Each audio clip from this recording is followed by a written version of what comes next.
अब देखो, जो लास्ट लेक्चर था मेरा, वहां पे हम लोगों ने ज्योमेट्रिकल ऑप्टिक्स क्या करी थी, स्टार्ट करी थी, है कि नहीं। और वहां पे हमने बेसिक प्रोसेस यानी रिफ्लेक्शन की बात करी थी, और साथ में हमने वहां पे एंगल ऑफ डेविएशन कैलकुलेट करना सीखा था। तो आज का जो लेक्चर है उसी को हम आगे कंटिन्यू करेंगे, लेकिन सबसे पहले क्वेश्चन देखो जरा। और क्वेश्चन में कैलकुलेट क्या करना है, एंगल ऑफ डेविएशन। अब न्यूमेरिकल में क्या बोल रहा है, यहां पे इस तरह से प्लेन मिरर है, तो इस तरह से हमारे पास दो प्लेन मिरर है। अच्छा, अब ये जो प्लेन मिरर है, ये दोनों प्लेन मिरर हैं एट एन एंगल 50 डिग्री। अच्छा, यहां पे एक लाइट रे स्ट्राइक कर रही है, यहां पे एक लाइट रे स्ट्राइक कर रही है एट एन एंगल 20 डिग्री। अब क्वेश्चन में क्या बोल रहा है, the deviation suffered by ray after 3 successive reflection in situation as shown in figure. तो यहां पे क्वेश्चन में क्या बोल रहा है, यहां पे क्वेश्चन में बोल रहा है कि लाइट का 3 बार सक्सेसिव रिफ्लेक्शन हुआ है। अब क्वेश्चन में कैलकुलेट क्या करना है, क्वेश्चन में कैलकुलेट करना है लाइट का टोटल डेविएशन। 4 ऑप्शन दिए। फर्स्ट ऑप्शन बोल रहा है 200 डिग्री क्लॉकवाइज, सेकंड ऑप्शन बोल रहा है 200 degree anti clockwise, third option में बोल रहा है 220 डिग्री एंटी क्लॉकवाइज, और लास्ट ऑप्शन है 220 क्लॉकवाइज। तो देखो मैंने क्या लिखवाया था, मैंने वहां पे लिखवाया था कि जिस जगह लाइट स्ट्राइक करेगी सबसे पहले वहां पे नॉर्मल ड्रॉ कर दो। बताओ ये नॉर्मल है कि नहीं वहां पे। अब इस नॉर्मल से अगर देखोगे तो ये जो इंसिडेंट रे है, बताओ ये कितना एंगल फॉर्म कर रही है, एंगल फॉर्म कर रही है 70 डिग्री। फिर इसके बाद क्या होगा, इसके बाद ये लाइट रे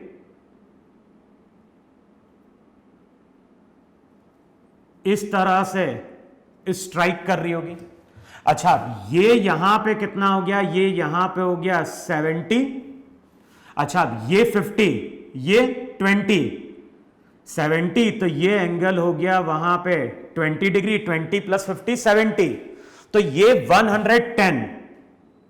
और बताओ ये अगर 110 है तो ये 90, तो ये जो एंगल रहेगा ये एंगल होगा 20 डिग्री। देखो है कि नहीं वहां पे 50 प्लस 20, 50 प्लस 20 70, 20 90, और ये 90 कितना 180। देखो है कि नहीं है। अब इसके बाद ये लाइट रे अगेन इस तरह से स्ट्राइक कर रही होगी वहां पे, नॉर्मल इस तरह से शो कर दो वहां पे, और यहां पे अगर अगेन देखोगे तो ये एंगल मेरा वहां पे 20 डिग्री वहां पे। अच्छा, अब बताओ ये अगर 20 है तो ये एंगल 70, 70 प्लस 50 120, तो ये एंगल 60। इसका मतलब है कि इस सरफेस पे अगर नॉर्मल ड्रॉ करोगे तो नॉर्मल कुछ ऐसी आ रही होगी। और बताओ यहां पे एंगल 20 70 50 120 60, तो ये एंगल बताओ अगेन वहां पे 30 डिग्री है कि नहीं वहां पे। अब लाइट रे 30 से स्ट्राइक करेगी, 30 से लाइट रे वहां पे रिफ्लेक्ट हो जाएगी। अब वहां मैंने क्या लिखवाया था, जितनी बार लाइट रिफ्लेक्ट होगी उतनी बार लाइट वहां पे क्या होगी, डेविएट होगी। तो यहां पे एंगल ऑफ डेविएशन डेल्टा 1, यहां पे डेल्टा 2, यहां पे डेल्टा 3। जो भी नेट डेविएशन होगा उसको हम लिखेंगे डेल्टा 1 प्लस डेल्टा 2 प्लस वहां पे क्या हो गया डेल्टा 3। देखो है कि नहीं वहां पे।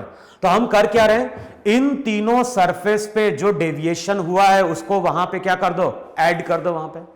अच्छा, यहां पे अगर देखोगे तो इस तरह से लाइट स्ट्राइक कर रही है, फिर ये लाइट इधर चली गई, ये एंगल तुम्हारा 140 डिग्री है। और मैंने क्या लिखवाया था, मैंने लिखवाया था ये इंसिडेंट रे का डायरेक्शन है, तो ये एंगल डेल्टा 1 है। और ध्यान रखना डेल्टा 1 मैंने एंटी क्लॉकवाइज मेजर किया है, तो 180 माइनस 140, तो ये आएगा 40 डिग्री, और इसका सेंस हो जाएगा वहां पे एंटी क्लॉकवाइज। देखो है कि नहीं वहां पे। फिर यहां पे जब लाइट रे स्ट्राइक करेगी तो यहां पे लाइट ऐसे आएगी, फिर यहां पे लाइट ऐसे जाएगी। ये जो टोटल एंगल है, ये टोटल एंगल 40, ये तुम्हारा इंसिडेंट रे का डायरेक्शन है। इंसिडेंट रे के साथ रिफ्लेक्टेड रे ने जो एंगल फॉर्म किया वही मेरा एंगल ऑफ डेविएशन है।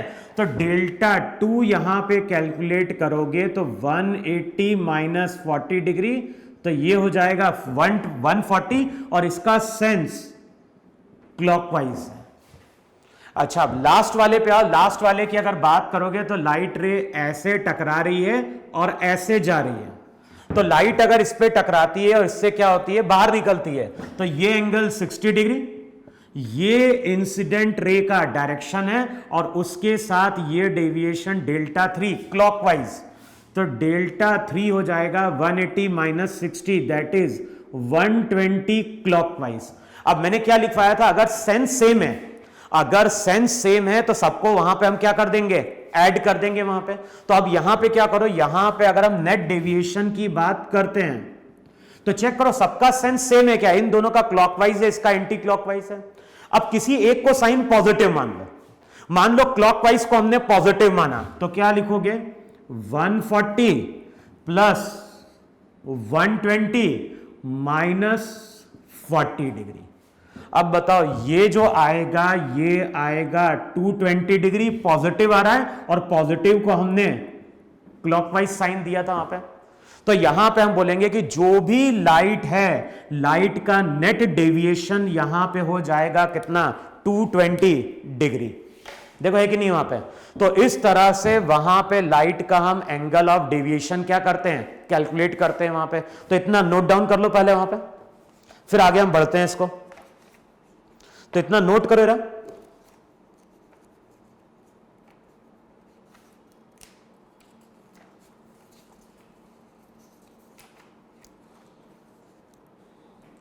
अच्छा, लिख लेना इतना। अब नेक्स्ट हेडिंग डालो वहां पे, laws of reflection in vector form. तो हम बात कर रहे हैं अब लॉज ऑफ रिफ्लेक्शन की, और जो भी लॉज ऑफ रिफ्लेक्शन है उसके हम वेक्टर फॉर्म की बात कर रहे हैं।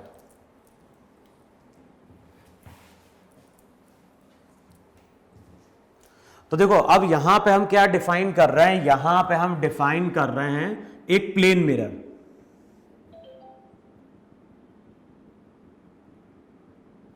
तो ये तुम्हारा वहां पे प्लेन मिरर है।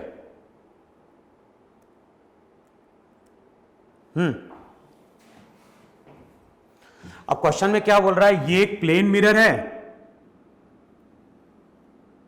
ये तुम्हारी इंसिडेंट रे, ये तुम्हारी रिफ्लेक्टेड रे, और इस पे ड्रॉ कर दो नॉर्मल।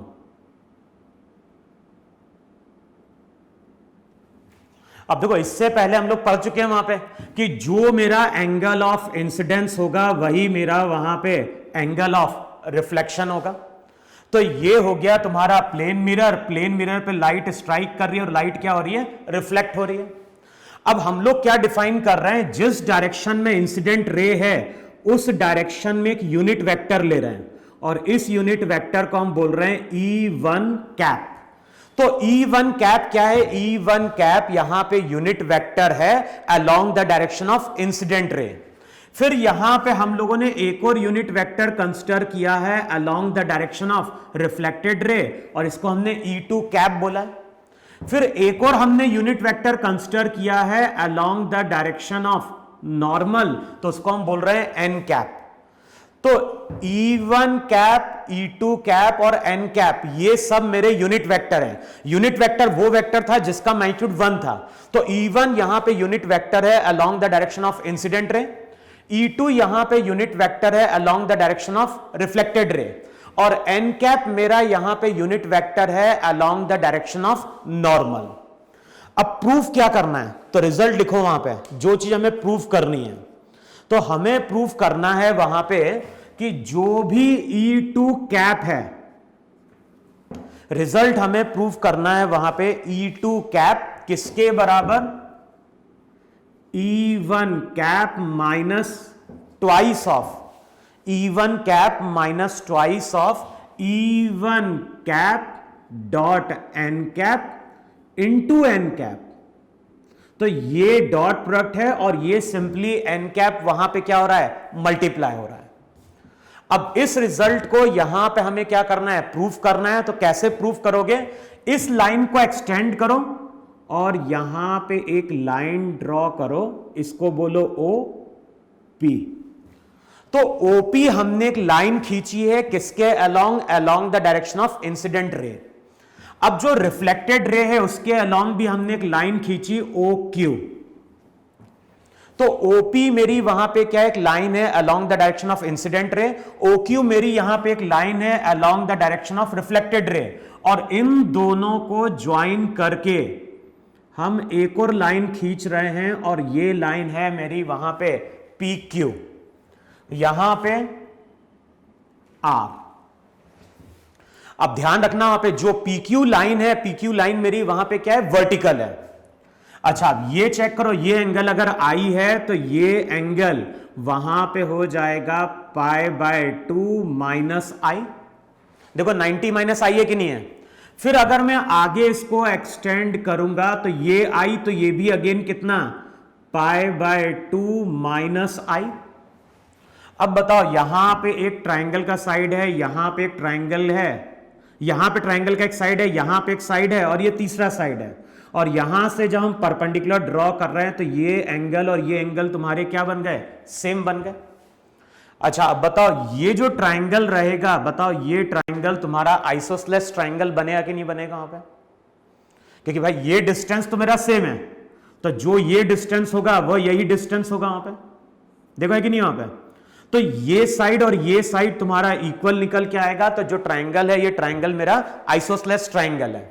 अब यहां पे हम क्या कर रहे हैं, यहां पे अगले स्टेप में ओपी को एक वेक्टर मान रहे हैं।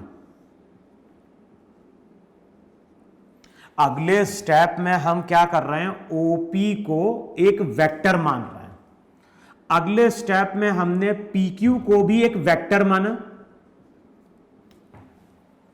तो जो ओपी है, ओपी को हमने एक वेक्टर मान लिया, पीक्यू को भी हमने एक वेक्टर मान लिया। सिमिलरली ओ से क्यू, ओ से क्यू जो रहेगा उसको भी हमने क्या किया, एक वेक्टर मान लिया वहां पे। देखो है कि नहीं वहां पे। तो अगले स्टेप में हम कर क्या रहे हैं, ओपी को एक वेक्टर मान रहे हैं, पीक्यू को एक वेक्टर मान रहे हैं। तो ओ क्यूब जो रहेगा, ओ क्यूब भी मेरा वहां पे क्या हो गया, एक वेक्टर हो गया। अब यहां पे यूज करो ट्राइंगल ऑफ वेक्टर एडिशन। बताओ कौन सा वेक्टर रिजल्टेंट है। तो रिजल्टेंट जो वेक्टर जाएगा वो OQ वेक्टर जाएगा। और OQ वेक्टर किसका रिजल्टेंट होगा, ये रिजल्टेंट होगा OP vector plus PQ vector का। देखो है कि नहीं है वहां पे। तो जो वेक्टर जाएगा वो वेक्टर जाएगा वहां पे OQ वेक्टर, और OQ वेक्टर जो रहेगा वो होगा OP vector plus PQ vector के बराबर वहां पे। अच्छा OQ वेक्टर को क्या लिखोगे, OQ वेक्टर को लिखोगे उसका मैग्नीट्यूड इनटू उस डायरेक्शन में यूनिट वेक्टर। तो उस डायरेक्शन में यूनिट वेक्टर हो गया E2 कैप। OP को क्या लिखोगे, OP को लिखोगे OP इनटू उस डायरेक्शन में unit vector E1 cap. PQ को क्या लिखोगे, PQ को लिखोगे PQ इनटू उस डायरेक्शन में यूनिट वेक्टर N कैप वहां पे। अच्छा अब जब हम ट्राइंगल की बात करेंगे तो चेक करो वहां पे PR किसके बराबर होगा, PR QR के बराबर होगा। देखो है कि नहीं वहां पे। PR QR के बराबर है, इसका मतलब है PQ को हम लिख सकते हैं ट्वाइस ऑफ QR भी वहां पे।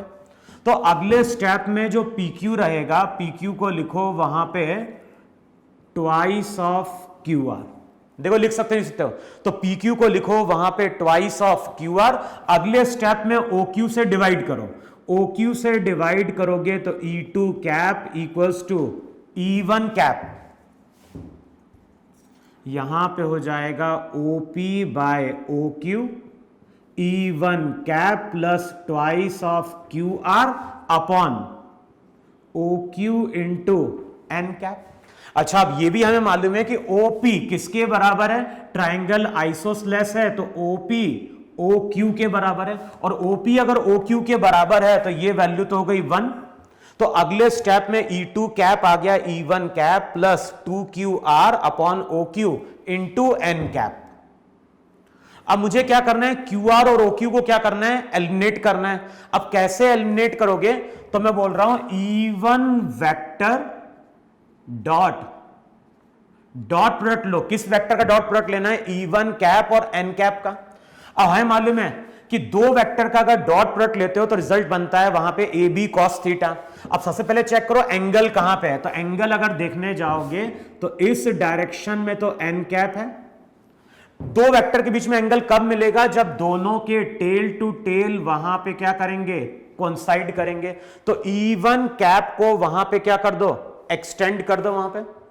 ये I है तो ये जो एंगल रहेगा ये एंगल आ जाएगा पाई माइनस आई। इन दोनों का डॉट प्रोडक्ट क्या होगा, 1 into cos pi minus i. और हमने पढ़ा है cos 180 minus theta minus cos theta, तो ये हो जाएगा minus E1 cap dot N cap into cos i. अच्छा चेक करो वहां पे minus E1 cap dot N cap. अब चेक करो वहां पे कॉस आई क्या देगा, ये 90 माइनस आई, ये 90, तो ये आई। अब बताओ कॉस आई क्या देगा, कॉस आई देगा बेस अपॉन हाइपोटेनियस, हाइपोटेनियस हो गया ओ क्यू। तो रिजल्ट हो जाएगा वहां पे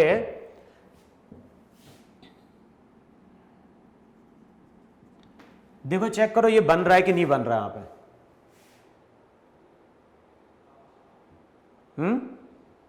तो यहां पे जो रिजल्ट आएगा वो हो जाएगा ट्वाइस ऑफ कॉस आई की जगह पुट कर दो, क्या पुट कर दिया, कॉस आई की जगह पुट कर दो Q R upon O Q. तो अगले स्टेप में जो वैल्यू आएगी वो वैल्यू आएगी वहां पे E2 cap equals to E1 cap. Q R by O Q की वैल्यू पुट करो तो रिजल्ट हो जाएगा minus twice of E1 cap dot N cap into N cap. देखो है कि नहीं वहां पे। तो रिजल्ट क्या निकल के आ रहा है, E2 वेक्टर E2 कैप, जो हमारा रिजल्ट निकल के आ रहा है, रिजल्ट निकल के आ रहा है वहां पे E2 cap E1 cap minus twice of E1 dot N cap into वहां पे क्या हो गया एन कैप। देखो है कि नहीं है वहां पे। तो यही हमारा लॉज ऑफ रिफ्लेक्शन है, किसके फॉर्म में, वेक्टर फॉर्म के। तो इसको नोट डाउन करो, तो आगे हम डिस्कस करते हैं एक न्यूमेरिकल जो इसी फॉर्मूले पे क्या है, बेस्ड है।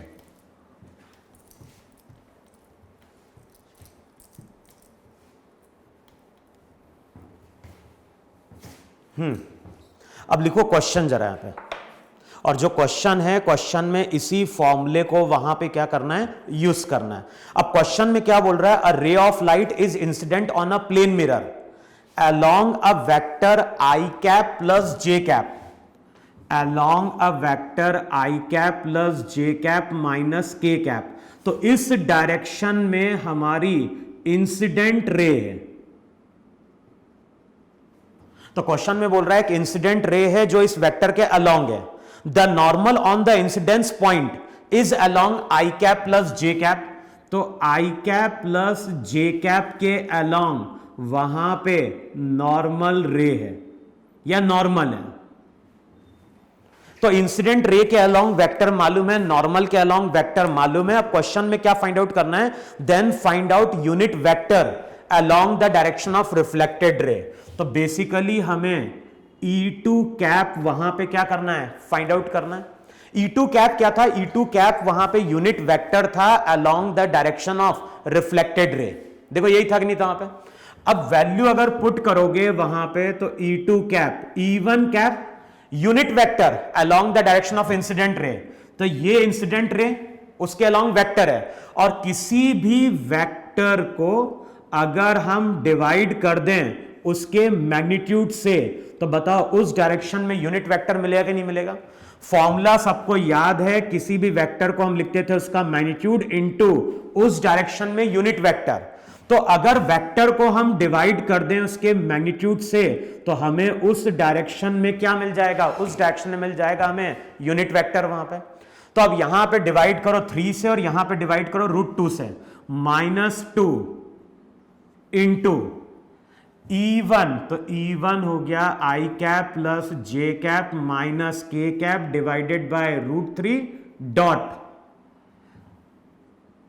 आई cap plus j cap divided by √2 into, अब मल्टीप्लाई करना है, मल्टीप्लाई केवल करना है आई कैप प्लस जे कैप वहां पर। अब अगले स्टेप में हो जाएगा आई cap plus j cap plus के कैप डिवाइडेड बाय √3। अच्छा, अगले स्टेप में हो जाएगा -2, ये हो जाएगा √6 आई dot I1 J dot J1 into आई कैप प्लस जे कैप। देखो है कि नहीं है वहां पे। तो अगले स्टेप में जो रिजल्ट आ जाएगा वो रिजल्ट आ जाएगा आई cap plus j cap plus के कैप डिवाइडेड बाय √3। देखो है कि नहीं है, यहां पे जब मल्टीप्लाई करो तो आई dot I1 J dot J1, तो ये हो गया 2 का क्या हो गया 4 अपॉन √6। √6 को क्या लिखोगे, √6 को लिखोगे 2 √3, √2 इंटू √3। देखो है कि नहीं वहां पे। और अगले स्टेप में इसको लिख दो 2 इंटू 2, तो चेक करो 2 √2। देखो है कि नहीं यहां पे। अब अगले स्टेप में क्या होगा 1 अपॉन √3, तो बाहर आ गया। अब चेक करो वहां पे 4 ऑप्शन दिए हैं।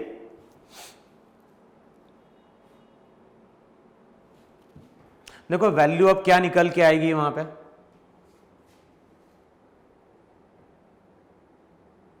देखो चेक करो मल्टीप्लाई, देखो सही लिया ही नहीं लिया यहां पे।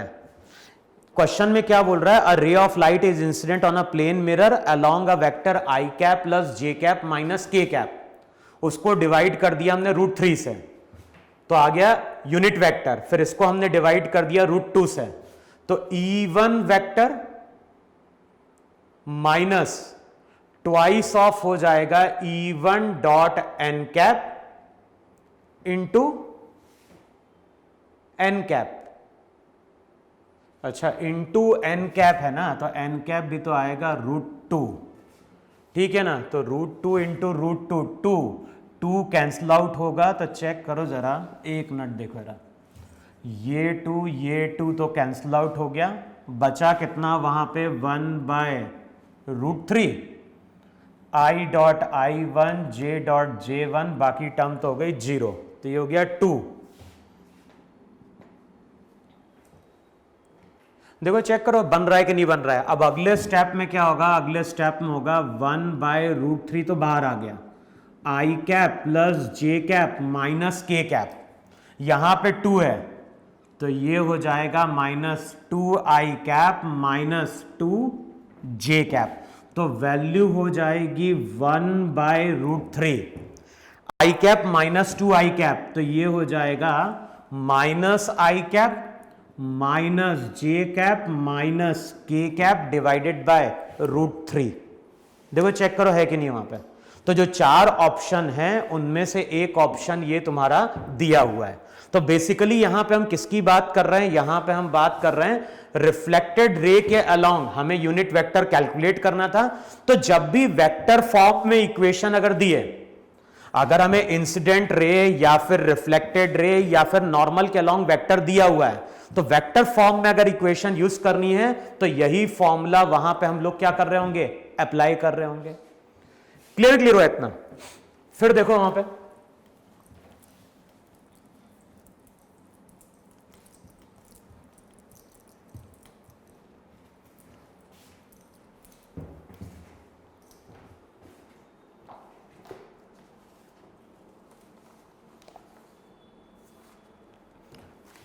फिर देखो आगे वहां पे जो नेक्स्ट टॉपिक हम लोग स्टार्ट करने जा रहे हैं वो लिखो यहां पे प्लेन मिरर।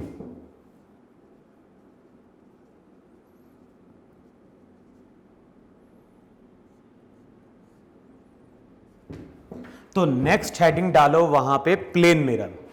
अब देखो, जब भी हम प्लेन मिरर की बात करते हैं तो प्लेन मिरर फॉर्म कैसे होता है? तो प्लेन मिरर फॉर्म होता है कि हम एक ट्रांसपेरेंट ग्लास की स्लैब लेते हैं। तो यहां पे हम ले रहे हैं ट्रांसपेरेंट ग्लास स्लैब, और जो भी ट्रांसपेरेंट ग्लास स्लैब है उसके एक सरफेस को यहां पे हमने क्या किया है? पॉलिश किया है। और हम लोग क्या बोलते हैं? हम लोग बोलते हैं कि जब भी कोई ग्लास स्लैब है, जब भी कोई ग्लास स्लैब होगी और उसके एक सरफेस को हम क्या कर रहे हैं? पॉलिश कर रहे हैं, तो ये जो अरेंजमेंट रहता है इसको हम वहां पे प्लेन मिरर बोलते हैं। और प्लेन मिरर के लिए इस सिंबल को वहां पे हम यूज करते हैं। अब देखो, जब न्यूमेरिकल सॉल्व करते हैं प्लेन मिरर के, तो वहां पे दो केस होते हैं। एक होता है जिस प्लेन मिरर की हम बात करते हैं वो प्लेन मिरर मेरा थिन होता है, और एक जो प्लेन मिरर होगा वो प्लेन मिरर मेरा वहां पे थिक होगा। अब कभी ऑब्जर्व करना, घर में हम लोग जो प्लेन मिरर यूज करते हैं वो जनरली थिन प्लेन मिरर होते हैं, और कभी तुम उनकी थिकनेस चेक करोगे तो थिकनेस हार्डली क्या होती है? 3 mm, 4 mm, 5 mm, इस तरह का हम थिकनेस का वहां पे ग्लास क्या करते हैं? यूज करते हैं। तो हम लोग जो प्लेन मिरर घर में यूज करते हैं वो यूज करते हैं थिन। लेकिन अगर मैं तुमसे बोल रहा हूं कि हमारे पास कोई प्लेन मिरर है, मान लो हमारे पास कोई प्लेन मिरर है जिसकी थिकनेस वहां पे 1 सेंटीमीटर है। अब बताओ, 1 सेंटीमीटर इसके आसपास है कि नहीं है? और 1 सेंटीमीटर थिकनेस स्मॉल नहीं होती है। तो अगर क्वेश्चन में कहीं बोल रहा है कि हमारे पास प्लेन मिरर है 1 centimetre thick, 1.5 centimetre thick, 2 centimetre, तो ये सब मेरे क्या होंगे? थिक मिरर की कैटेगरी में आएंगे। अच्छा, अब देखो, थिक मिरर और थिन मिरर में होता क्या है? जैसे मान लो हमारे पास एक थिक मिरर है, मान लो हमारे पास एक मिरर है जिसकी थिकनेस 2 सेंटीमीटर है, और इसके एक सरफेस को हमने वहां पे क्या कर दिया है? पॉलिश कर दिया है, और इसके ऊपर वहां पे हमने एक ऑब्जेक्ट को लाके क्या किया है? प्लेस किया। अच्छा, अगर मैंने प्लेन मिरर के ऊपर एक ऑब्जेक्ट को लाके प्लेस किया है, तो ऑब्जेक्ट का मतलब क्या है? ऑब्जेक्ट का मतलब ऑप्टिक्स में है कि उससे रे ऑफ लाइट किस पे गिर रही होगी? प्लेन मिरर पे गिर रही होगी। अब रे ऑफ लाइट उससे प्लेन मिरर पे कैसे गिरेगी? तो होता क्या, अगर मैं यहां पे इस रूम में खड़ा हूं तो होगा क्या?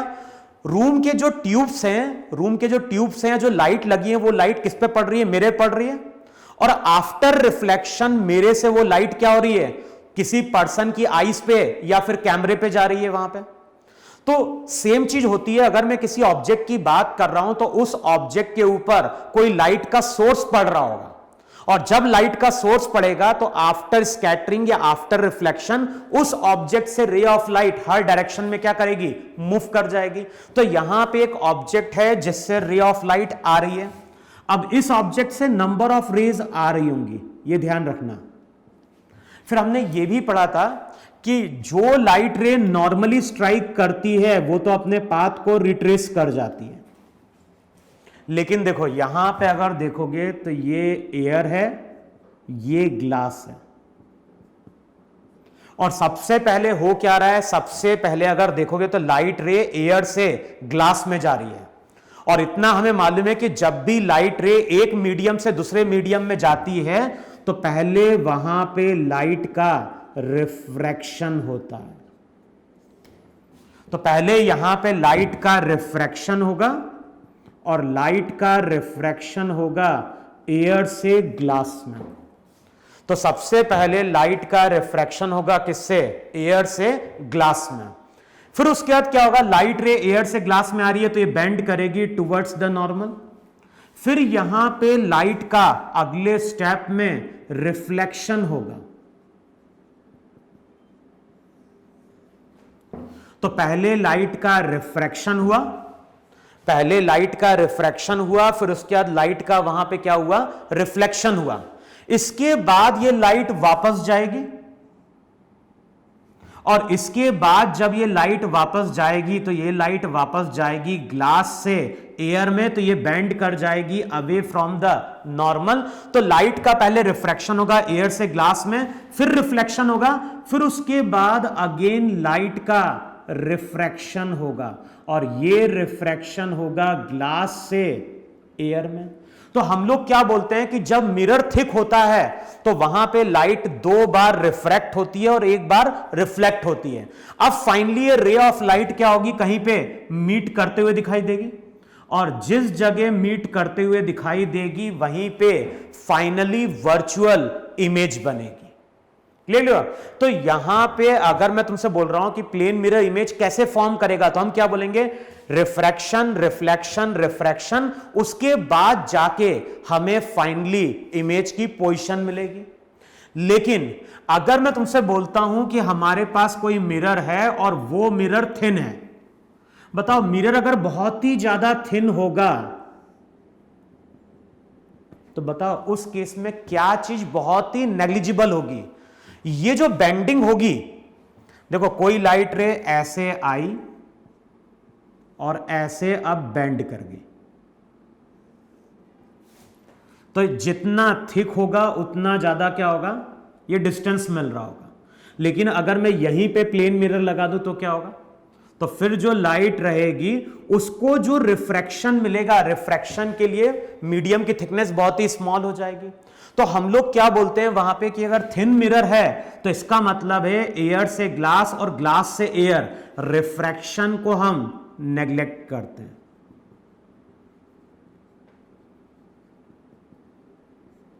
इसका मतलब है मिरर अगर थिन होगा तो वहां पे जो बेसिक फिनोमेना होगा वो लाइट का केवल रिफ्लेक्शन होगा। समझ में? अगर मिरर थिन है तो वहां पे लाइट का केवल रिफ्लेक्शन होगा, लेकिन मिरर अगर थिक हुआ तो फिर वहां पे रिफ्रैक्शन, रिफ्लेक्शन, रिफ्रैक्शन, तब जाके हमें फाइनली इमेज की पोजीशन मिलेगी।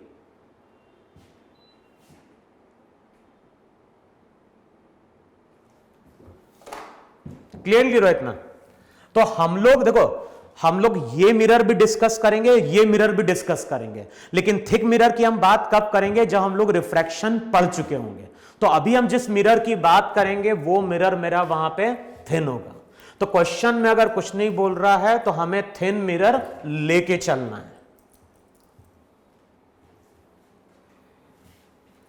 फिर देखो वहां पे, अब मैं तुमसे बोलता हूं कि हमारे पास एक प्लेन मिरर है,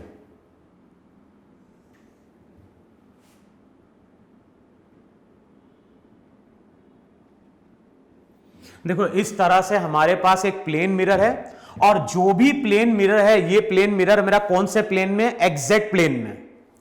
इस प्लेन मिरर पे यहां पे कोई लाइट रे आ रही है, और अभी जो लाइट रे है ये तुम्हारी हो गई नॉर्मल।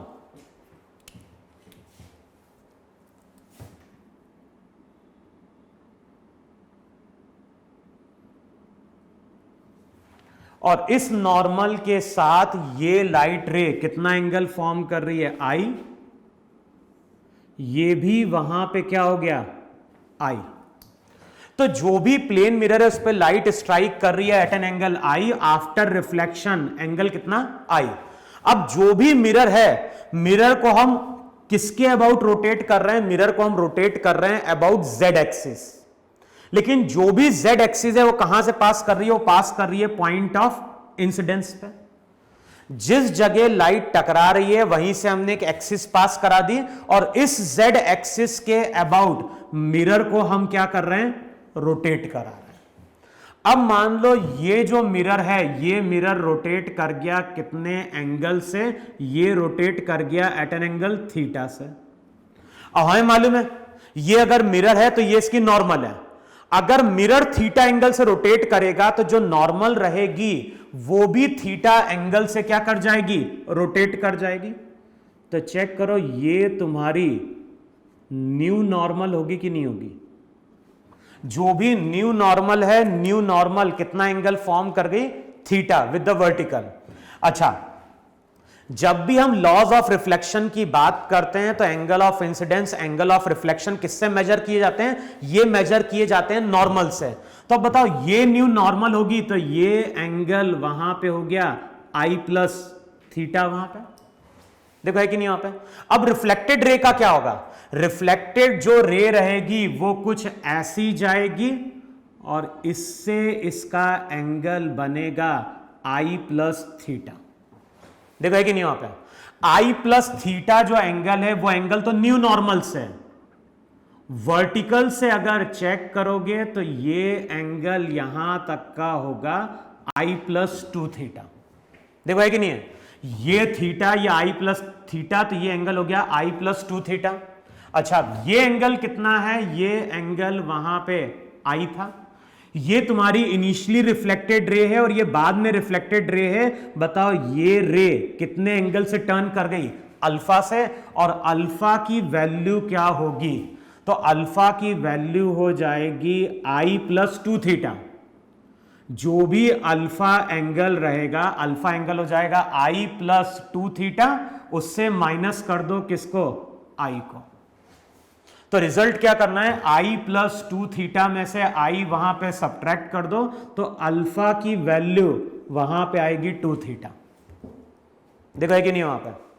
आई प्लस 2 थीटा, आई प्लस 2 थीटा में से आई माइनस कर दो तो ये एंगल आ गया वहां पे 2 थीटा। इसका मतलब रिजल्ट क्या निकल के आ रहा है? रिजल्ट निकल के आ रहा है कि अगर मिरर को हम थीटा एंगल से रोटेट कराएंगे तो रिफ्लेक्टेड रे 2 थीटा से वहां पे टर्न कर जाएगी। समझ में? अगर मिरर को हम थीटा एंगल से टर्न करा रहे हैं, अगर हम मिरर को थीटा एंगल से टर्न कराएंगे तो रिफ्लेक्टेड रे वहां पे 2 थीटा से क्या हो जाएगी? टर्न हो जाएगी। अच्छा सेंस क्या है? अगर हमने मिरर को रोटेट कराया है क्लॉकवाइज, अगर हमने मिरर को रोटेट कराया क्लॉकवाइज तो रिफ्लेक्टेड रे भी कैसे टर्न करेगी? क्लॉकवाइज। और एंगल वहां पे क्या होगा? मिरर अगर थीटा से टर्न होगा तो रिफ्लेक्टेड रे 2 थीटा से वहां पे क्या होगी? टर्न कर जाएगी। अच्छा नेक्स्ट केस में हम क्या कर रहे हैं? नेक्स्ट केस में अगेन हम प्लेन मिरर ले रहे हैं। तो नेक्स्ट केस में अगेन हमने एक प्लेन मिरर लिया और इस प्लेन मिरर पे हम क्या कर रहे हैं? लाइट को स्ट्राइक करा रहे हैं। अब ये हो गई फिर से वहां पे कॉमन नॉर्मल।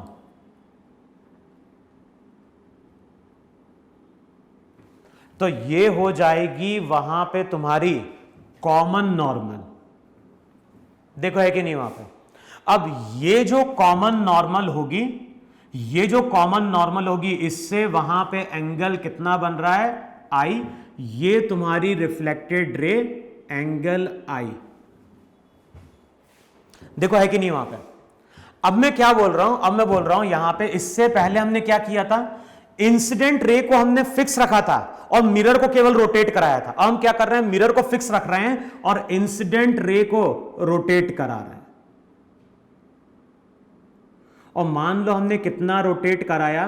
Theta clockwise. अच्छा थीटा से अगर रोटेट कराओगे तो ये एंगल बन जाएगा आई माइनस थीटा। अब लॉज ऑफ रिफ्लेक्शन से क्या होगा? रिफ्लेक्टेड रे यहां आएगी, ये एंगल आई माइनस थीटा, ये आई, तो ये एंगल थीटा हो जाएगा।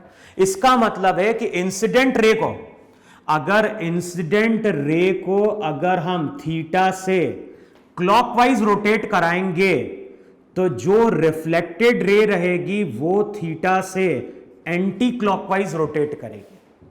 अगर इंसिडेंट रे को हम थीटा से टर्न करेंगे तो जो रिफ्लेक्टेड रे रहेगी वो थीटा से एंटी क्लॉकवाइज क्या कर जाएगी? टर्न कर जाएगी। वहां पे यहां पे क्या प्रॉपर्टी थी? अगर मिरर को हमने क्लॉकवाइज रोटेट कराया तो रिफ्लेक्टेड रे क्लॉकवाइज रोटेट कर गई, लेकिन यहां पे क्या हो रहा है? अगर इंसिडेंट रे क्लॉकवाइज जाएगी तो रिफ्लेक्टेड रे वहां पे क्या होगी? एंटी क्लॉकवाइज चली जाएगी वहां पे। क्लियर लो? अब देखो एक क्वेश्चन देखो, और इस क्वेश्चन में हम यही प्रॉपर्टी क्या करने जा रहे हैं? यूज करने जा रहे हैं। अब मैं तुमसे बोल रहा हूं कि यहां पे मेरे पास एक प्लेन मिरर है, यहां पे हमारे पास क्या है? प्लेन मिरर है और इस प्लेन मिरर पे एक लाइट रे स्ट्राइक कर रही है और ये लाइट रे वहां पे रिफ्लेक्ट हो रही है।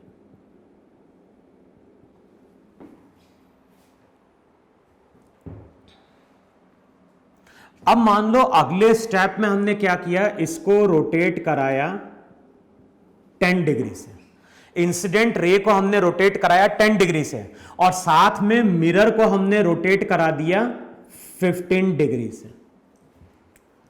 समझ में, इंसिडेंट रे को हमने 10 डिग्री से रोटेट कराया, मिरर को रोटेट कराया 15 डिग्री से। अब रिफ्लेक्टेड रे का क्या होगा, तो देखो मिरर अगर 15 से जाएगा तो रिफ्लेक्टेड रे 30 डिग्री से क्लॉकवाइज जाने की कोशिश करेगी, लेकिन यहां पे अगर इंसिडेंट रे 10 डिग्री से रोटेट हो रही है तो ये एंटी क्लॉकवाइज 10 डिग्री से जाने की कोशिश करेगी।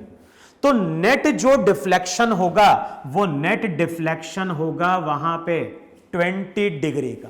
तो जो भी रिफ्लेक्टेड रे रहेगी वो अपने ओरिजिनल से कितना एंगल टर्न कर जाएगी, वो टर्न कर जाएगी 20 डिग्री क्लॉकवाइज वहां पे। देखो है कि नहीं वहां पे। अब लिखो, एक क्वेश्चन लिखो जहां पे इस प्रॉपर्टी को हम क्या कर रहे हैं, यूज कर रहे हैं वहां पे। तो लिखो एक क्वेश्चन वहां पे,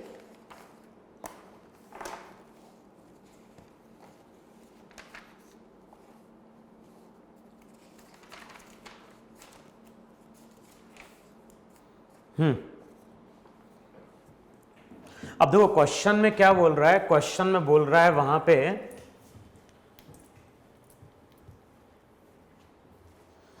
लिखो वहां पे न्यूमेरिकल में क्या बोल रहा है, a light ray i is incident on a plane mirror capital M. A light ray i is incident on a plane mirror capital M. The mirror is rotated in the direction as shown in figure by an angular velocity 9/π revolution per second. The light reflected by the mirror is received on the wall W at a distance 10 meter from the axis of rotation. When the angle of incidence becomes 37 degree, the speed of spot on the wall is.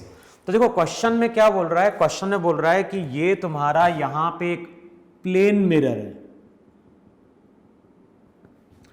ये जो plane mirror है, इस plane mirror पे यहां पे एक light गिर रही है, ये लाइट वहां पे रिफ्लेक्ट हो रही है, और ध्यान ना, जो भी मिरर है, मिरर अपनी इस एक्सिस के अबाउट रोटेट कर रहा है कांस्टेंट एंगुलर वेलोसिटी से। अब किसी इंस्टेंट पे मिरर जो है, मिरर हॉरिजॉन्टल है, और उस टाइम पे जो इंसिडेंट रे है वो एंगल फॉर्म कर रही है थीटा, या इसको बोल दो आई। तो ये एंगल भी उस टाइम पे क्या है, आई है वहां पे, और आई की वैल्यू वहां पे कितनी दी हुई है, 37 डिग्री दी हुई है वहां पे। तो किसी टाइम पे मिरर हॉरिजॉन्टल है और यहां कहीं तुम्हारे पास एक वॉल है, यहां पे तुम्हारे पास एक वॉल है।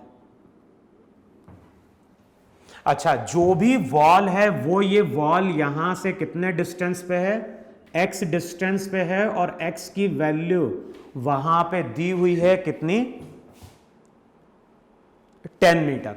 अब क्वेश्चन में क्या बोल रहा है, जो भी लाइट पड़ रही है आफ्टर रिफ्लेक्शन लाइट यहां पे हिट कर रही है, और लाइट यहां पे हिट करेगी तो यहां पे एक स्पॉट बन रहा होगा, किसका, लाइट का। अच्छा, ये जो स्पॉट है, बताओ ये स्पॉट स्टेशनरी रहेगा क्या, मिरर तो कंटिन्यूअसली रोटेट कर रहा है, तो ये जो स्पॉट रहेगा, ये स्पॉट नीचे की ओर जा रहा होगा। देखो है कि नहीं वहां पे। अच्छा, किसी टाइम पे मान लो मिरर कितना एंगल टर्न कर गया, थीटा एंगल टर्न कर गया। किसी टाइम पे मान लो मिरर यहां पे थीटा एंगल टर्न कर गया, तो ये भी एंगल थीटा। अच्छा, अब रिफ्लेक्टेड रे का क्या होगा, किसी टाइम पे मिरर अगर थीटा एंगल टर्न कर चुका है तो जो रिफ्लेक्टेड रे रहेगी वो अब कितना एंगल फॉर्म कर लेगी, I+2 थीटा। देखो है कि नहीं है, इंसिडेंट रे का डायरेक्शन तो वही है, वर्टिकल से आई। अब मैं बोल रहा हूं किसी टाइम पे plane mirror theta angle turn कर चुका है, तो रिफ्लेक्टेड रे कितना एंगल टर्न कर गई, टोटल टोटल एंगल फॉर्म करेगी आई प्लस 2 थीटा।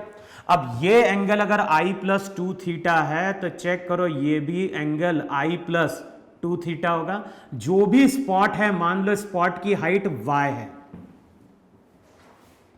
अच्छा, अब रिजल्ट क्या यूज करोगे? रिजल्ट यूज करोगे वहां पे 10 आई प्लस 2 थीटा किसके बराबर होगा? ये होगा x अपॉन वाई के, तो y हो जाएगा x cot of I plus 2 theta.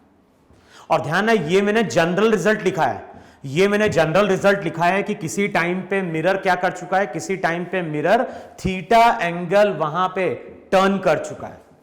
तो किसी टाइम पे मिरर अगर थीटा एंगल टर्न कर चुका है तो उस टाइम पे स्पॉट नीचे आ रहा होगा और उस स्पॉट की हमें वेलोसिटी फाइंड आउट करनी है। तो अगले स्टेप में इस इक्वेशन को तुम डिफरेंशिएट करो, किसके साथ? टाइम के साथ। अच्छा, टाइम के साथ डिफरेंशिएट करोगे तो y का क्या होगा? y का होगा dy by D T. x, ध्यान ना, x यहां पे कांस्टेंट है। कॉट का क्या होगा? कॉट का हो जाएगा वहां पे minus cosec square theta. Cot का हो जाएगा माइनस कॉसेक स्क्वायर। अब अंदर जाओ, अंदर जाओगे तो आई तो कांस्टेंट है, आई का 0 2 और थीटा का हो जाएगा D theta by D T. और ध्यान ना, D theta by D T क्या बता रहा है? D theta by D T बता रहा है मिरर की angular velocity. D theta by D T, D theta by D T बताता है मिरर की एंगुलर वेलोसिटी। अब रिजल्ट वहां पे क्या हो जाएगा? रिजल्ट हो जाएगा D Y by D T किसके बराबर? D Y by D T किसके बराबर हो जाएगा? Minus x.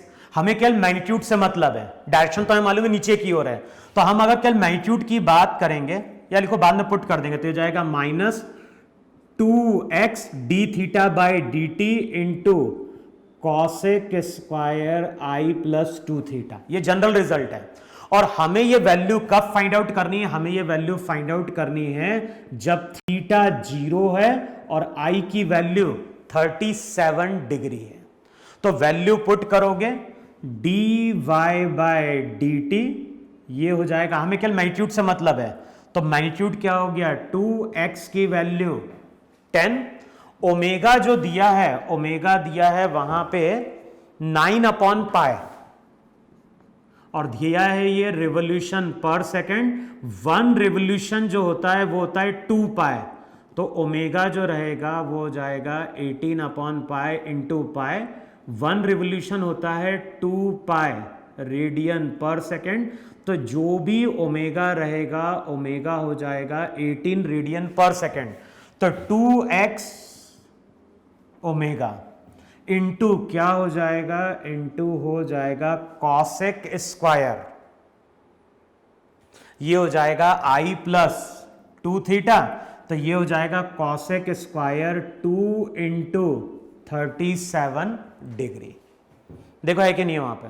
अब इसको सॉल्व करना है और सॉल्व करके चेक करना, जो करेक्ट आंसर है वो आता है 1000 मीटर पर सेकेंड। कॉसेक स्क्वायर का मतलब क्या हो गया? कॉसेक स्क्वायर का मतलब क्या हो गया? 1 अपॉन साइन ना, और साइन 2 थीटा को वहां पे क्या लिखोगे? साइन 2 थीटा को लिख दो वहां पे 2 sine theta into cos theta. वहां पे देखो है कि नहीं वहां पे? तो सबकी वैल्यू पुट करना और चेक करना वहां पे 1000 मीटर पर सेकेंड बन रहा है या नहीं बन रहा है। क्लियर है इतना? तो इस तरह के क्वेश्चन देखोगे मॉड्यूल या बुक में दिए रहते हैं, जहां पे वो मिरर को रोटेट करता है और पूछता है स्पॉट की वेलोसिटी क्या है वहां पे।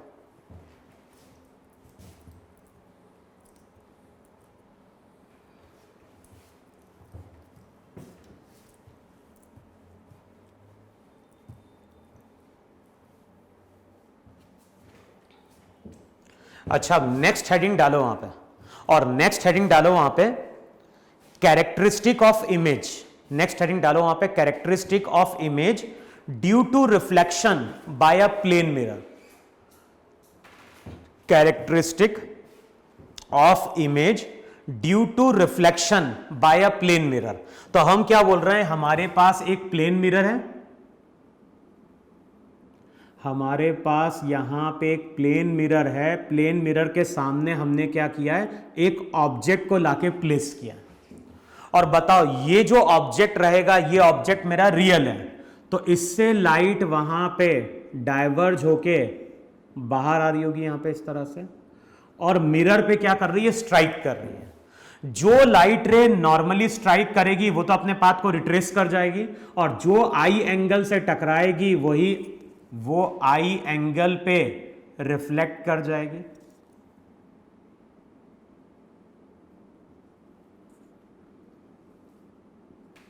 देखो है कि नहीं वहां पर।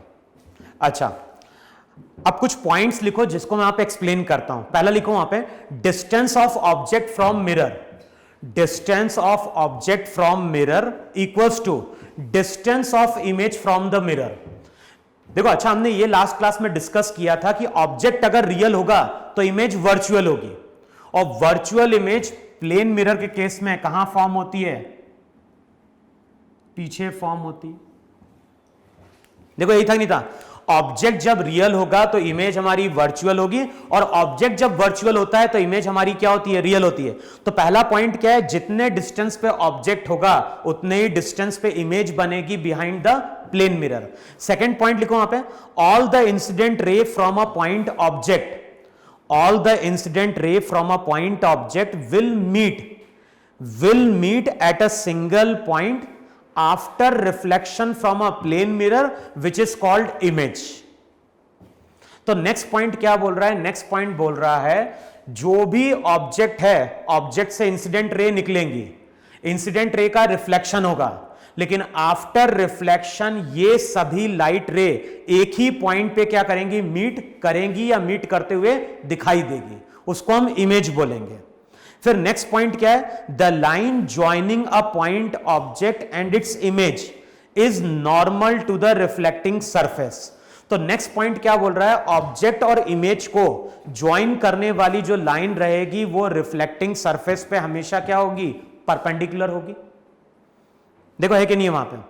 और फिर नेक्स्ट पॉइंट लिखो, for a real object the image is virtual and for a virtual object the image is real.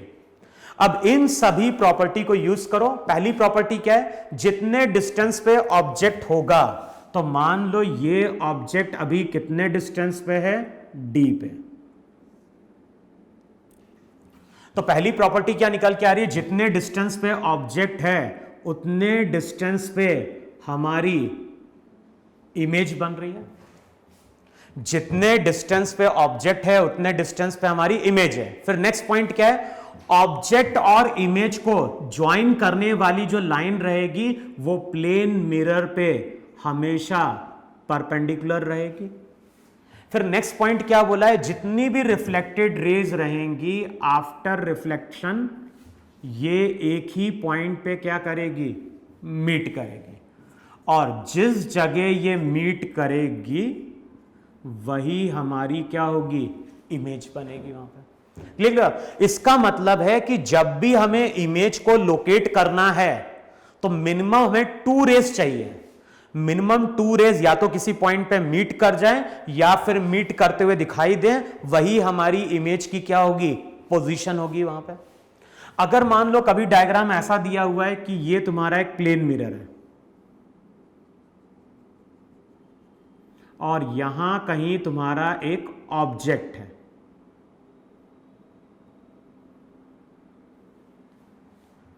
तो अगर मुझे मान लो ये एंगल दिया है थीटा और थीटा की कुछ वैल्यू भी दी होगी, तो अब प्रॉपर्टी हम क्या यूज करेंगे, अब हम प्रॉपर्टी यूज करेंगे कि अगर मान लो h हाइट पे कोई ऑब्जेक्ट है, मान लो h हाइट पे कोई ऑब्जेक्ट है, थीटा की वैल्यू ले लो वहां पे मान लो 60 डिग्री, प्लेन मिरर 60 डिग्री पे है और उसके ऊपर एक ऑब्जेक्ट है, कितनी हाइट पे, h हाइट पे। तो अब प्रॉपर्टी क्या यूज करनी है, सबसे पहली प्रॉपर्टी यूज करनी है, ऑब्जेक्ट और इमेज को ज्वाइन करने वाली लाइन हमेशा परपेंडिकुलर होगी, तो ऑब्जेक्ट से एक परपेंडिकुलर ड्रॉ करो, तो यहां कहीं हमारी इमेज होगी। फिर नेक्स्ट प्रॉपर्टी क्या यूज करनी है, जितने डिस्टेंस पे ऑब्जेक्ट होगा उतने ही डिस्टेंस पे इसकी क्या होगी, इमेज बनेगी। तो ये डिस्टेंस d, तो ये डिस्टेंस भी कितना हो गया, d वहां पे। अब अगर इस d को रिलेट करना है तो रिलेट कर दो वहां पे जरा,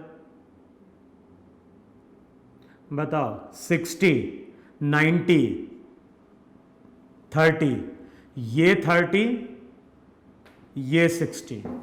अब रिजल्ट क्या यूज करोगे, रिजल्ट यूज करोगे cos 60, ये हो जाएगा बेस अपॉन हाइपोटेनियस, तो d हो जाएगा h/2। देखो है कि नहीं वहां पे, cos थीटा हो जाएगा बेस अपॉन हाइपोटेनियस, तो जो भी d आएगा वो आएगा h/2। इसका मतलब है कि प्लेन मिरर के परपेंडिकुलरली h/2 डिस्टेंस पे हमें क्या मिल रही होगी, इमेज मिल रही होगी वहां पे। देखो है कि नहीं है वहां पे। फिर नेक्स्ट डायग्राम ड्रॉ करो वहां पे। अब जो नेक्स्ट प्रॉपर्टी हम पढ़ने जा रहे हैं वो बहुत इंपॉर्टेंट है वहां पे। अब जैसे मैं तुमसे बोलता हूं कि यहां पे हमारे पास एक प्लेन मिरर है, और जिस प्लेन मिरर की बात कर रहे हैं उस प्लेन मिरर की सफिशिएंट क्या है, हाइट है कि नहीं। हाइट बोल दो या लेंथ बोल दो, जो तुम बोलना चाहते हो। तो ये एक प्लेन मिरर है, इसकी लेंथ भी बोल सकते हो, ये इसकी विड्थ है। अब यहां कहीं हमारे पास एक ऑब्जेक्ट है, यहां पे एक ऑब्जर्वर है, यहां पे एक ऑब्जर्वर है, एक ऑब्जर्वर यहां पे है, इसको बोल रहे हैं O1 ऑब्जर्वर, इसको बोल रहे हैं O2 ऑब्जर्वर, इसको O3 ऑब्जर्वर बोल रहे हैं। अच्छा, कई बार ऐसा देखा ही नहीं देखा है कि जैसे मान लो हम शॉपिंग मॉल में जा रहे हैं या फिर कोई शोरूम में जाते हैं, तो शोरूम में देखा होगा वहां पे कहीं पे एक वॉल पे प्लेन मिरर रखा रहता है कि नहीं। मान लो यहां एक प्लेन मिरर लगा है, और मान लो वहां पे कोई टेबल या कैश काउंटर है, यहां पे वॉल पे ऐसे देखो, तुम ऐसे समझो, ये कोई शोरूम में गए और शोरूम में यहां पे देख रहे हैं तो यहां पे एक प्लेन मिरर है कि नहीं। इस प्लेन मिरर के सामने मान लो वहां कहीं एक कैशियर बैठा हुआ है और मैं यहां कहीं खड़ा हूं, और अब मैं प्लेन मिरर में कैशियर को देखना चाहता हूं। देखो, कैशियर को देखने के दो तरीके हैं, या तो मैं डायरेक्ट कैशियर को देख लूं या फिर कैशियर को मैं देखने की कोशिश करूं प्लेन मिरर में। तो प्लेन मिरर में अगर मैं कैशियर को देखने की कोशिश करूंगा तो ये कैशियर तभी दिखेगा जब कैशियर से लाइट प्लेन मिरर में पड़ेगी और आफ्टर रिफ्लेक्शन वो लाइट कहां पे आ जाए, मेरी आईज पे आ जाए। अगर ऐसा हो गया तो वो कैशियर मुझे वहां पे प्लेन मिरर में देखना स्टार्ट हो जाएगा। अब मैं अगर यहां पे पूछता हूं कि यहां पे 3 ऑब्जर्वर हैं, बताओ किस ऑब्जर्वर को ये ऑब्जेक्ट की इमेज प्लेन मिरर में दिखाई देगी। तो देखो हम करते क्या हैं, जो भी ऑब्जेक्ट है इस ऑब्जेक्ट से नंबर ऑफ रेज आ रही होगी। कोई रे यहां पड़ रही होगी किसी एंगल पे, और वो कुछ ऐसे जा रही होगी वहां पे, ये इंसिडेंट रे और ये तुम्हारी रिफ्लेक्टेड रे। अब देखो यहां पे पहली लाइट रे टकराएगी, और यहां पे अगर देखोगे तो यहां पे लास्ट वाली लाइट रे टकराएगी, जिसके लिए एंगल ऑफ इंसिडेंस सबसे ज्यादा होगा। तो जैसे जैसे हम नीचे की ओर जाएंगे एंगल ऑफ इंसिडेंस कंटिन्यूअसली क्या हो रहा है, बढ़ रहा है। अब यहां पे जो रे आएगी उसका सबसे ज्यादा रिफ्लेक्शन होगा। और देखो इसके बीच में मान लो कोई रे यहां पे आई, अब उसका एंगल इससे तो कम है, तो आफ्टर रिफ्लेक्शन ऐसे चली जाएगी। कोई लाइट रे ऐसी आई तो आफ्टर रिफ्लेक्शन यहां पे चली जाएगी। इसका मतलब ये हुआ यहां पे कि ये वो रीजन है, ये वो रीजन है जहां पे रिफ्लेक्टेड रेस प्रेजेंट है। ये वो रीजन है जहां पे रिफ्लेक्टेड रेस प्रेजेंट है। और मैंने क्या बोला है, प्लेन मिरर में अगर हम किसी ऑब्जेक्ट की इमेज देख पा रहे हैं तो वो पॉसिबल तभी होगा जब उस ऑब्जेक्ट से लाइट रे प्लेन मिरर में पड़े और आफ्टर रिफ्लेक्शन वो मेरी आईज पे आ जाए। अब देखो, जिस हम बात कर रहे हैं उस रीजन की जहां पे रिफ्लेक्टेड रेस क्या है, प्रेजेंट है, और जिस रीजन में रिफ्लेक्टेड रेस प्रेजेंट होती हैं, ये पूरा रीजन है, और इस पूरे रीजन को हम लोग नाम देते हैं फील्ड ऑफ व्यू। इसको जो नाम दिया जाता है वो नाम दिया जाता है वहां पे फील्ड ऑफ व्यू।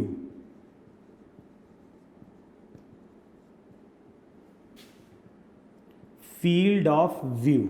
और फील्ड ऑफ व्यू को हम क्या डिफाइन कर रहे हैं, फील्ड ऑफ व्यू को हम डिफाइन कर रहे हैं, it is the region. Field of view को हम डिफाइन कर रहे हैं, it is the region in which an observer must be present. It is the region in which an observer must be present to view the image of an object in a plane mirror. अगर किसी observer को object की image plane mirror में देखनी है तो उस observer को उस रीजन में रहना पड़ेगा जहां पे रिफ्लेक्टेड रेस प्रेजेंट है।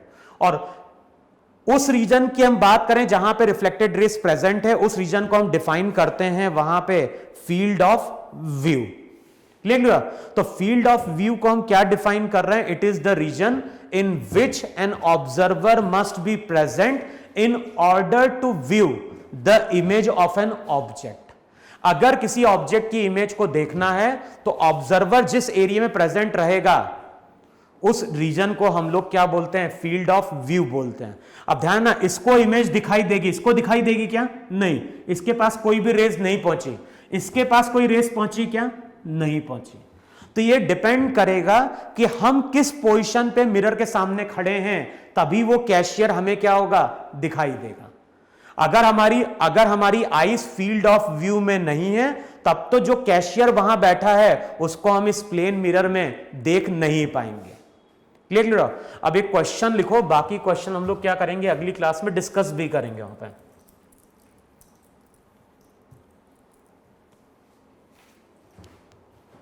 तो लिखो वहां पे question, find the region on Y axis in which reflected rays are present, object is at A and Mn is a plane mirror। तो क्वेश्चन में क्या बोल रहा है, क्वेश्चन में बोल रहा है यहां पे x एक्सिस है, यहां पे y एक्सिस है, और यहां पे एक प्लेन मिरर है। अच्छा, जो भी प्लेन मिरर है उसके कोऑर्डिनेट दिए हुए हैं, तो ये दिया गया है m, ये दिया गया है n। जो m पॉइंट है उसका कोऑर्डिनेट दिया है 4,2, इसका कोऑर्डिनेट दिया है 4,3। तो 4,2, 4,3 वहां पे कोऑर्डिनेट है। इसका मतलब है कि जिस मिरर की हम बात कर रहे हैं उसकी हाइट यहां पे 1 मीटर है। यहां कहीं मेरा एक ऑब्जेक्ट है और जो भी ऑब्जेक्ट है वो ऑब्जेक्ट है कहां पे, 2,0 पे। हमें बताना है कि y एक्सिस पे हमें वो रीजन फाइंड आउट करना है जहां पे रिफ्लेक्टेड रेस क्या है, प्रेजेंट है। अब कैसे कैलकुलेट करोगे रिफ्लेक्टेड रेस का, तो पहली रिफ्लेक्टेड रेस m पे टकराएगी और जैसे ये टकराएगी तो आफ्टर रिफ्लेक्शन ऐसे चली जाएगी। अब ये एंगल मान लो I। अच्छा, अब बताओ I की वैल्यू क्या है। तो यहां पे अगर 10I कैलकुलेट करो तो जाएगा परपेंडिकुलर अपॉन बेस। तो परपेंडिकुलर कितना, 2। चेक करो, परपेंडिकुलर 2, ये 4, ये 2, ये 4,0, तो ये 2 है कि नहीं है, तो 10I आ गया 45 डिग्री। अच्छा, 45 डिग्री है तो ये डिस्टेंस 4, तो ये डिस्टेंस भी वहां पे 4 होगा कि नहीं होगा। अच्छा, 4 यहां से है, ये डिस्टेंस 4, तो इस पॉइंट का कोऑर्डिनेट हो जाएगा 8,0।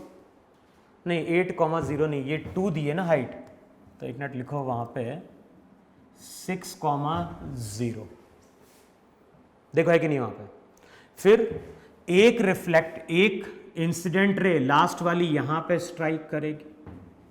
अब ये तुम्हारा angle of incidence I dash होगा, ये तुम्हारी वाई एक्सिस, और यहां कहीं ऐसी अब रिफ्लेक्टेड रेज जा रही होगी।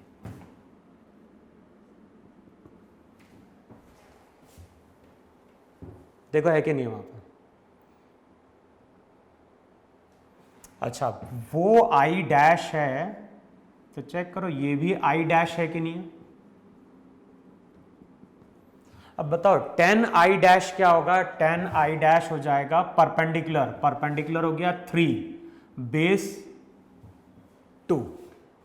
अब इसको किसके बराबर लिखोगे? 10 आई डैश को लिखोगे परपेंडिकुलर, तो परपेंडिकुलर है 4, नहीं परपेंडिकुलर हो गया ये डिस्टेंस यहां से लेके यहां तक का d, बेस 4, तो d जो रहेगा 3 × 2 6, ये 3 है ना, और उसमें 6 ऐड कर दो तो 9,0।